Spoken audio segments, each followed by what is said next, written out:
खबर हरदोई से है, जहां सदर उप जिलाधिकारी स्वाति शुक्ला ने अपनी कुर्सी छोड़कर बुजुर्ग महिला फरियादी की समस्याओं को सुनकर तत्काल उनकी समस्याओं का निस्तारण कराए जाने का निर्देश दिया है। आपको बता दें कि 18 दिसंबर तहसील दिवस में चल रहे सदर में संपूर्ण समाधान दिवस में अपनी समस्या को लेकर वराजी खेड़ा की एक वृद्ध महिला जब तहसील सभागार में पहुंची तो उनको देखकर एसडीएम सदर स्वाति शुक्ला का मन द्रवित हो उठा और वे अपनी कुर्सी से उठकर बुजुर्ग महिला के पास गईं। उनको एक कुर्सी पर बैठाकर उनको कंबल ओढ़ाकर बिस्कुट खिलवाया व चाय भी पिलाई। फिर उनकी वहीं पर खड़े खड़े समस्या सुनकर तत्काल निस्तारित किए जाने हेतु निर्देश भी दिया। उन्होंने यह आदेश किया कि नायब तहसीलदार व लेखपाल की जाकर इसके मौके का मुआयना कर इनकी समस्या का निस्तारण करें। एडीएम सदर श्रीमती शुक्ला की इस तरह कार्यशैली से वृद्ध महिला का हृदय भी द्रवित उठा और उन्होंने लड़खड़ाती हुई जुबान में हमेशा खुश रहने का आशीर्वाद दे दिया। एसडीएम सदर श्रीमती शुक्ला की इस कार्यशैली को देखकर वहां पर मौजूद फरियादी तथा अधिकारी उनके इस कार्य की चर्चा करते देखे गए। मैं कहाँ से आई हो? इलाजी खेले। का समस्या लेके आई रहा हूँ? समस्या ये है, बाबू जी नहीं आ रहा, हमारा बुढ़ावा नहीं को कराई। किस प्रकार की शिकायतें और कितनी शिकायतें, कितनों का निस्तारण कराया गया? आज टोटल 86 शिकायतें आई, जिसमें से 4 का तो मौके पे निस्तारण कर दिया गया है, बाकी में टीमें बना दी गई हैं, शीघ्र निस्तारण हो जाएगा। हम जब पहुंचे हैं तो हमने देखा एक वृद्ध माता जी को आप कंबल उठा रहे थे, क्या मामला था उनका? एक वृद्ध माता जी आई थी, वो काफी कमजोर लग रही थी, तो मैंने जाकर उनको सुना तो उनकी कुछ समस्याएं थी जिसको सुना गया। उसके लिए मैंने टीम बना के भेज भी दिया है मौके पे। बाकी वो थोड़ा ठंड वगैरह से भी परेशान लग रही थी तो उनको कंबल वगैरह भी दिया। प्रदेश की योगी सरकार छुट्टा गौवंशों के संरक्षण के लिए अरबों रुपए पानी की तरह बहा रही है, लेकिन कंधों पर ये जिम्मेदारी दी गई है। उनकी खाऊ कमाई नीति के कारण ये गौवंश किसानों के लिए आफत बन गए हैं। अधिकारी किसानों से इन गौवंशों को पकड़कर गौशाला में देने की अपील जरूर करते हैं, लेकिन जब किसान इनको लेकर गौशाला पहुंचते हैं तो गौशाला संचालक उन्हें उल्टे पर लौटा देता है और अधिकारी भी उनकी सुनने को तैयार नहीं है। ताजा मामला सरेनी विकास खंड में देखने को मिला है, जब घुरमेऊ गांव के सैकड़ों निवासी सैकड़ों की संख्या में छुट्टा गौवंशों को लेकर गौशाला पहुंचे, लेकिन गौशाला संचालक ने पशुओं को गौशाला में लेने से मना कर दिया। नाराज किसानों ने अधिकारियों को सूचना दी, लेकिन उन्होंने भी इसे अनसुना कर दिया। जानकारी के अनुसार जिले के सरेनी विकास खंड के घुरमेऊ गांव के ग्रामीण खेतों में खड़ी फसल को नुकसान पहुंचा रहे सैकड़ों गौवंशों को खदेड़कर गौशाला पहुंचाया, लेकिन गौशाला में मौजूद कर्मचारियों ने न तो गौशाला का गेट खोला और न ही गौवंशों को अंदर लिया, जिसके बाद ग्रामीण आक्रोशित हो गए और उन्होंने प्रधान व अधिकारियों से गुहार लगाई, लेकिन किसी ने भी उनकी समस्या को गंभीरता से नहीं लिया। भैया क्या परिचय है? नीरज तिवारी, ब्लॉक संयोजक बजरंग दल। क्या प्रकरण है? प्रकरण ये जानवर लाए थे हम लोग, हमारे गांव से कम से कम 150 लोग हैं, 250 जानवर लेके आए। यहाँ के प्रधान जी फोन नहीं उठा रहे हैं। डीएम एसडीएम को सूचना कर दी गई है। मेरा मानना है कि ये जानवरों को अंदर कर दिया जाए, बाहर घूमेंगे तो तारों में कटेंगे। अभी यहाँ पे कुछ लोग कह रहे थे कि ग्राम विकास अधिकारी और खंड विकास अधिकारी जो द्वारा आख्या लगाई जाती है। मैंने आख्या लगा देते हैं वो लोग, मालूम है उनको भी पता है कि वो बता रहे हैं कि हमारे पास लिमिट है, तो लिमिट है तो हम उससे तो आपसे वंचित नहीं हो रहे हैं। आप आइए, हमसे संपर्क करिए। नहीं, ग्रामीण कह रहे थे कि वो आख्या लगाते हैं कि गांव में निराश्रित पशु ही नहीं है, तो इस पे क्या? वहाँ तो ऐसे ही कह रहे हैं, पर गांव में जा करके देखे तब तो। आख्या लगा देने से थोड़ी होता है, वहाँ पे बैठे रहते हैं वो लोग। तो यहाँ गौशाला वाले क्या कह रहे हैं? गौशाला वाले कोई यहाँ पे ताला खोलने के लिए राजी नहीं, बात करने को राजी नहीं। फोन दो उनसे, फोन कर नंबर मांगो किसी का तो नंबर नहीं दे रहे हैं। यहाँ पे जो ठेकेदारी का सिस्टम है उसके लिए में किसी बता नहीं रहे हैं हमें कौन ठेकेदार है, क्या है, उससे बताएं तो कम से कम उससे हम संपर्क तो बनाएं। अगर ताला न खोला गया तो क्या करेंगे आप लोग? ताला न खोला गया तो भैया जी हम इस जानवरों को तो अंदर करके जाएंगे आज। दादा क्या परिचय है? मैं सनातन धर्मी हिंदू क्रांति दल राष्ट्रीय अध्यक्ष हिंदू चंद्र चूड़ामणि। क्या प्रकरण है? आज यहाँ पे सब लोग मौजूद हैं। प्रकरण ये है कि अभी हमें 1 घंटे पहले सूचना मिली कि जो आवारा मवेशी हैं, सब गांव वाले उनको इकट्ठा करके जहां पर उनके संरक्षण हेतु सरकार द्वारा बनाया गया गौशाला, वहां पर लाया जा रहा है। और वहां पर कुछ लोग ने बताया कि ताला नहीं खोला जा रहा है। इसके पहले की सूचना मिली थी कि गांव के लोग जब भी शिकायत करते हैं तो अधिकारी ये कहते हैं कि कोई आवारा मवेशी है ही नहीं। मतलब सरकार एक तरफ कह रही है कि आवारा मवेशियों के लिए संरक्षण दिया जा रहा है, जो इसकी धनराशि आ रही है वो बंदर मार्ट में जा रही है। मतलब सरकार की हर तरह की जो भी नीतियाँ हैं उनके मंसूबों में पानी फिरता दिख रहा है। अब यहाँ पर जब हमने आके देखा तो 2-3 ग्राम सभा के लोग हैं, 200-250 लोग आपके सामने खड़े हैं। यहाँ 70-80 जानवर सामने खड़े हैं। अंदर का कर्मचारी जो कार्य कर रहे हैं उनसे पूछा जा रहा है कि इनको अंदर लो, वो कह रहे हैं कि ठेकेदार ने मना किया। कर्मचारी बात अब ठेकेदार का नाम पूछा जा रहा है, वो बात करने के लिए मना नहीं। हमने अभी तत्काल डीएम साहब को फ़ोन किया, एसडीएम को फ़ोन किया, नज़दीकी कोतवाली में भी सूचना दी, लेकिन कहीं से भी कोई भी कानून का कोई आदमी यहाँ पर नहीं आया जो ये कहे कि नहीं चलो हम आगे देखते हैं। केवल बस एक मनसा है, बस देख रहे हैं। डीएम के बाद जब हमने वीडियो को फ़ोन किया तो वीडियो साहब ने अपना फ़ोन स्विच ऑफ कर लिया।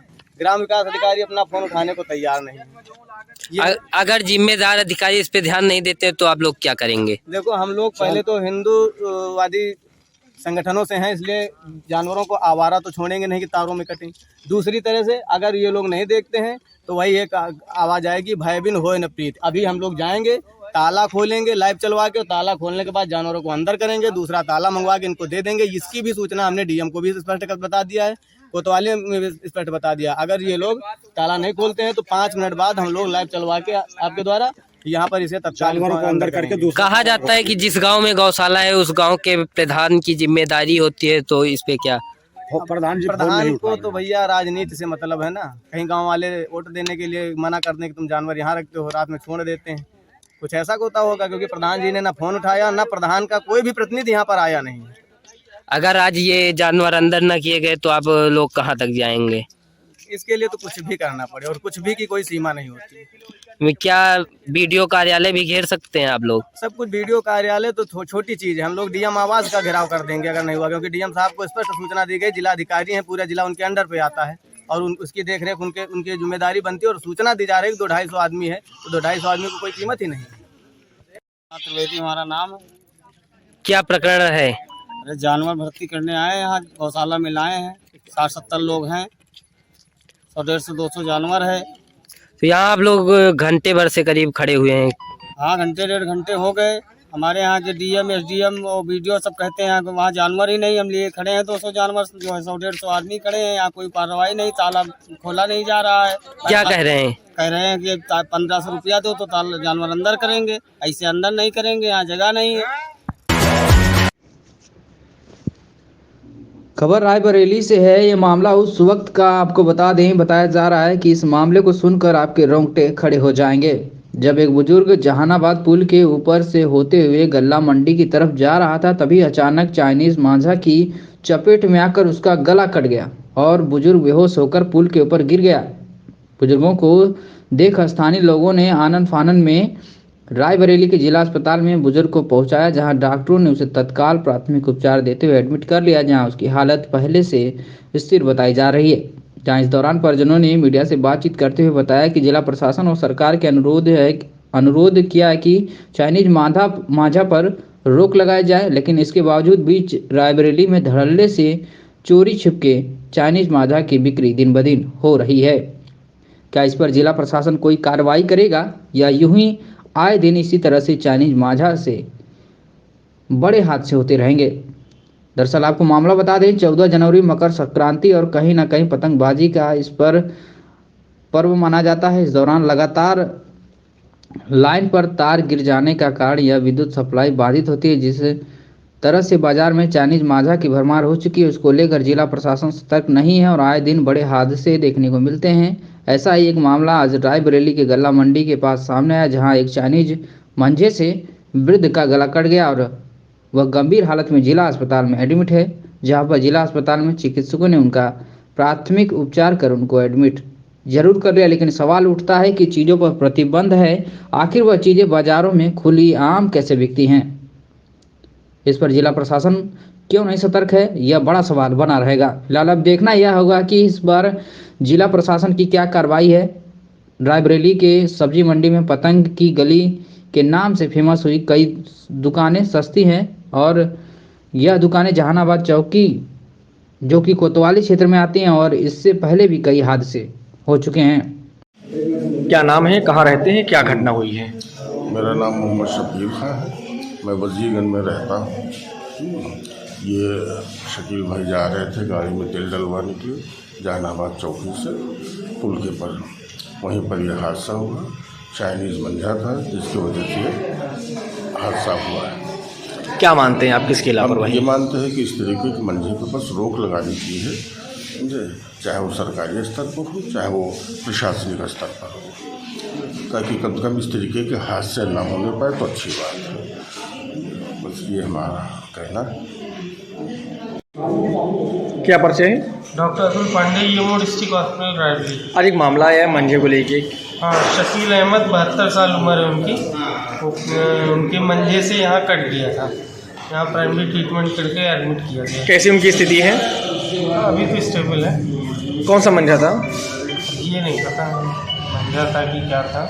बता रहे हैं कोई पतंग वाला जो मंझा होता है। खबर रायबरेली से है, जहां बहुचर्चित हत्याकांड के आरोपी सोमू ढाबा पर आज सुबह सवेरे प्रशासनिक अधिकारियों की मौजूदगी में बाबा का बुलडोजर चला है। सोमू ढाबा पर खाने के विवाद में आदित्य सिंह की पीट कर हत्या कर दी गई थी। हत्या के आरोप में 1 दर्जन आरोपी को जेल भी भेजा गया था। आज ढाबे के नक्शा न होने की बात बताकर प्रशासन का पीला पंजा, अपर जिला अधिकारी, सिटी मजिस्ट्रेट, सीओ सिटी सहित भारी संख्या में पुलिस बल की मौजूदगी में मिल एरिया थाना क्षेत्र के रतापुर चौराहे पर स्थित है सोमू ढाबा। आपको बता दें कि 9 अक्टूबर 2019 को शहर में मिल रहे एरिया थाना क्षेत्र के लखनऊ प्रयागराज राष्ट्रीय राजमार्ग पर रतापुर के पास संचालित सोमू ढाबा में रात में आदित्य सिंह नाम का एक युवक खाना खाने आया था और उसको ढाबे के स्टाफ से किसी बात को लेकर विवाद हो गया था, जिसके बाद ढाबे के कर्मचारियों व मालिक व उनके सहयोगियों ने युवक पर हमला बोल दिया और उसे जमकर पीटा। युवक को मरणासन देख सब उसकी बाइक समेत महाराजगंज मार्ग पर फेंक दिया गया। सुबह युवक का शव मिलने पर परिजनों ने इस मामले की जांच कराई तो पुलिस से वहीं गुहार भी लगाई। पुलिस की जांच में मामला हत्या का सामने आने के बाद ढाबा मालिक समेत 1 दर्जन लोगों के खिलाफ मुकदमा दर्ज कर उन्हें गिरफ्तार कर लिया, जिसमें सपा के सदर विधानसभा प्रत्याशी भी शामिल थे। साथ ही कुछ माह पहले आरोपी ढाबा मालिक की 6 करोड़ की संपत्ति कुर्की की भी प्रशासन द्वारा कार्रवाई की गई थी। वहीं ढाबे को भी सीज कर दिया गया था। रायबरेली विकास प्राधिकरण की जांच में ढाबा बिना नक्शे का बना मिला तो आज सुबह सवेरे आला अफसरों ने आरडीए की प्रभारी सचिव पल्लवी मिश्रा को देखरेख में बुलडोजर ने ढाबे को जमींदोज कर दिया। यहाँ पर जिलाधिकारी अमित कुमार ने बताया कि ढाबे का नक्शा प्राधिकरण से पास नहीं था, इसी वजह से ढाबे को गिरा दिया गया।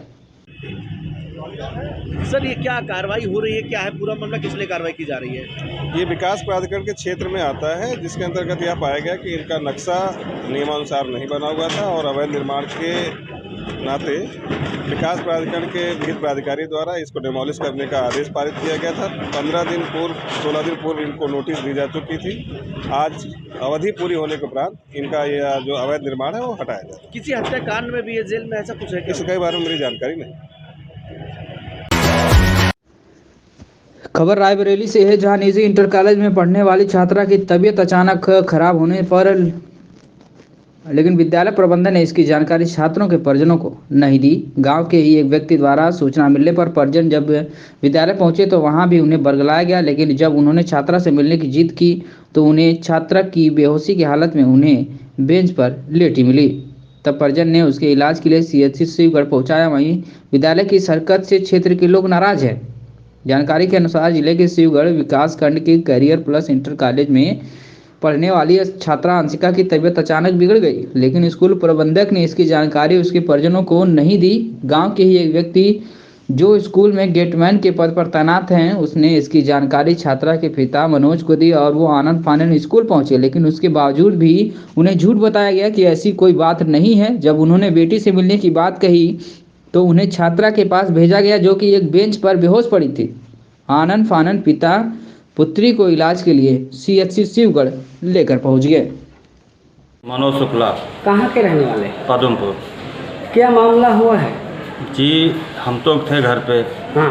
तो आज आयुष्मान भारत के कार्ड बन रहे थे, स्वास्थ्य विभाग से फ़ोन आया था और तो को लेके सराय छतधारी में थे। ठीक है। हमें फ़ोन मिला कि जो है आपकी लड़की जो है स्कूल में बेहोश हो गई है। कौन से स्कूल में? Career plus. किसने फ़ोन किया आपको? हमें फ़ोन किया है माननीय विजय द्विवेदी ने। अच्छा, ये किस पद पर कार्यरत हैं वहाँ पे? बाबूजी हैं, गेट पे बैठते हैं, जो आता है वो एंट्री करते हैं। अच्छा। जब उन्होंने हमको फ़ोन किया, हम जब विद्यालय भाग के गए दोनों लोग मियाँ बीवी, तो विद्यालय जब हम आट गए तो बोले कि कहाँ है हमारी लड़की। तो प्रधानाचार्य के कमरे के पास गए तो कौन है प्रधानाचार्य वहाँ? प्रधानाचार्य इंदू मैम है। अच्छा, क्या कहा उन्होंने? तो उन्होंने कहा कि आप परेशान मत होइए, आप यहीं बैठिए, मैं लड़की को बुला रहा हूँ। ठीक है ठीक है।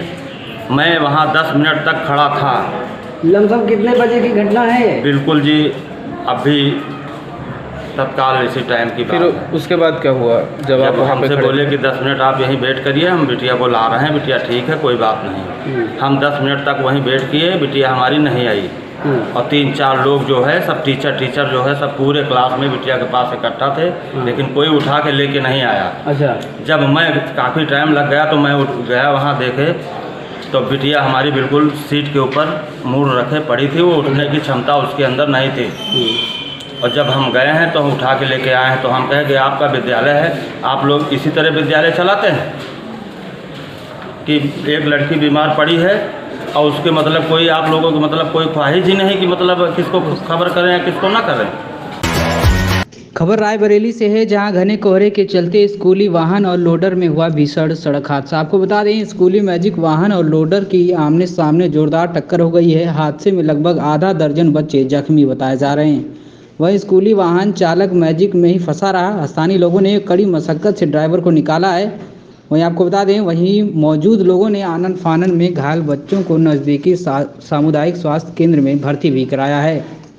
अस्पताल में बच्चों का इलाज चल रहा है। सलोन कोतवाली क्षेत्र के बगहा रेवली संपर्क मार्ग पर ये बड़ा हादसा हुआ है। तो बड़ी खबर। नाम और परिचय भैया, क्या नाम है आपका? नाम चंद्रभूषण। हाँ, ये कैसे हुआ? सर बच्चे लेके आ रहे थे, वो साइड में हम उधर से आ रहे थे, ये अपनी तरफ से हमारी तरफ नहर पर से। अच्छा। अभी भी गाड़ी नहीं खड़ी है। हाँ। और इधर अगर जाते हैं तो नहर में जाते हैं, उसने अपने हमारी तरफ आके कटाया, ठोक दिया गाड़ी, फिर उसने बैक किया, गाड़ी साइड में लगाया। अच्छा, चल धन्यवाद।